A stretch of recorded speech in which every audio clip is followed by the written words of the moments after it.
കോന്നി അട്ടച്ചാക്കലിൽ സ്വകാര്യ ബസ്സുകൾ കൂട്ടിയിടിച്ച അപകടം. നിരവധി പേർക്ക് പരിക്കേറ്റു. സ്കൂൾ കുട്ടികൾ ഉൾപ്പെടെ ബസ്സിലുണ്ടായിരുന്നു. പരിക്കേറ്റവരെ കോന്നി താലൂക്ക് ആശുപത്രി, കോന്നി മെഡിക്കൽ കോളേജ് ആശുപത്രി എന്നിവിടങ്ങളിൽ പ്രവേശിപ്പിച്ചു. പ്രവീൺ പുരുഷോത്തമൻ നൽകും വിശദാംശങ്ങൾ. പ്രവീൺ, ഈ അപകട കാരണം എന്താണെന്ന് ബോധ്യപ്പെട്ടിട്ടുണ്ടോ? ഈ പരിക്കേറ്റവരെ 2 ആശുപത്രികളായാണ് ചികിത്സിക്കുന്നതെന്ന് മനസ്സിലാക്കുന്നു. അവരുടെ ആരോഗ്യനില എങ്ങനെയുണ്ട്? റോഷ്നി, ഇന്ന് രാവിലെ അപകടം സംഭവിച്ച സ്ഥലത്താണ് ഞാനിപ്പോൾ നിൽക്കുന്നത്. നമുക്ക് ആ റോഡ് കാണാൻ സാധിക്കും.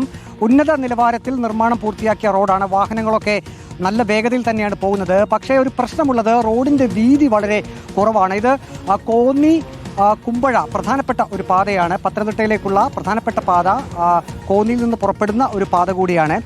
2 ബസ്സുകളും നേർക്കുനേർ കൂട്ടിയിടിക്കുകയായിരുന്നു. ഇവിടെ നമുക്ക് ഒരു കലുങ്ക് കാണാൻ സാധിക്കും. ഈ കലുങ്കിൻ്റെ ഭാഗത്ത് അല്പം റോഡിന് ഉയരക്കൂടുതലുണ്ട്. ഇന്ന് രാവിലെ ചെറിയ ചാറ്റൽ മഴ പത്തനംതിട്ടയിൽ പെയ്തിരുന്നു.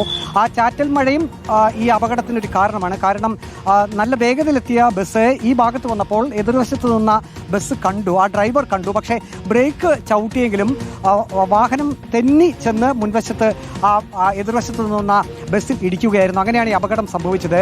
രാവിലെ 7:45 സമയമായിരുന്നു. സ്കൂൾ വിദ്യാർത്ഥികൾ ഉൾപ്പെടെ ധാരാളം ആളുകൾ, യാത്രക്കാർ ആ വണ്ടിയിലുണ്ടായിരുന്നു. നാട്ടുകാരാണ് വളരെ പെട്ടെന്ന് തന്നെ രക്ഷാപ്രവർത്തനം നടത്തിയത്. അപകടം നടന്ന സ്ഥലത്തേക്ക് ആളുകൾ പെട്ടെന്ന് ഓടിയെത്തി. ഇവിടെ അടുത്ത് തന്നെയുള്ള കോന്നി മെഡിക്കൽ കോളേജിലേക്കും കോന്നി താലൂക്ക് ആശുപത്രിയിലേക്കും പരിക്കേറ്റവരെ മാറ്റി. 20ഓളം പേർക്ക് പരിക്കേറ്റിട്ടുണ്ട്. ഇതിൽ 2 ബസ്സിലെയും ഡ്രൈവർമാർക്ക് നല്ല പരിക്കുണ്ട്. കാരണം ഡ്രൈവർമാരിരുന്ന ഭാഗത്താണ് ഈ കൂട്ടിയിടി സംഭവിച്ചിരിക്കുന്നത്. ഡ്രൈവർമാരെ പെട്ടെന്ന് തന്നെ പുറത്തേക്കെടുത്ത് ആശുപത്രിയിലേക്ക് മാറ്റിയിട്ടുണ്ട്. ഇത് അമിത വേഗതയാണോ എന്ന് ചോദിച്ചു കഴിഞ്ഞാൽ പലപ്പോഴും നാട്ടുകാർ പറയുന്നത് ഈ റോഡിൽ കൂടി, അത് ബസ്സുകൾ മാത്രമല്ല മറ്റു വാഹനങ്ങളെല്ലാം തന്നെ നല്ല വേഗതയിൽ തന്നെയാണ് പോകുന്നത്. നമുക്ക് ഈ റോഡിൻ്റെ ഒരു പശ്ചാത്തലം കൂടി നോക്കാം. ആ കാണുന്ന ഭാഗം നല്ല സ്ട്രെയിറ്റ് റോഡാണ്. നല്ല വേഗതയിൽ വാഹനങ്ങൾ ഇറക്കമിറങ്ങി വരും.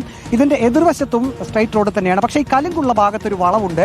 അതാണ് പലപ്പോഴും അപകടങ്ങൾക്ക് കാരണമാകുന്നത്. ഇന്ന് രാവിലെയും അത് തന്നെയാണ് അപകടത്തിന് കാരണമായത്. കാരണം ഈ വളവിൽ ഒരു താഴ്ചയുള്ള ഭാഗമാണ്.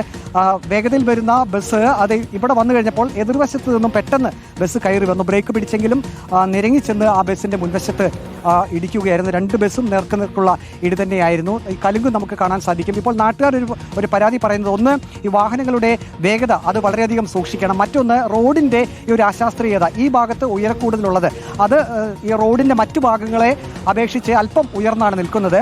അത് റോഡിൻ്റെ മറ്റുള്ള ഭാഗങ്ങളോട് ചേരത്തക്ക രീതിയിൽ നിരപ്പ് തന്നെ ആക്കണം എന്ന ഒരു അഭിപ്രായം കൂടി നാട്ടുകാർക്കുണ്ട്. ഏതായാലും 20ലധികം പേർക്ക് പരിക്കേറ്റു. പരിക്കേറ്റവരെല്ലാം ഉടൻ തന്നെ 2 ആശുപത്രികളിലേക്കായിട്ട് മാറ്റിയിട്ടുണ്ട്. ആരുടെയും പരിക്ക് ഗുരുതരമല്ല. റോഷ്നി.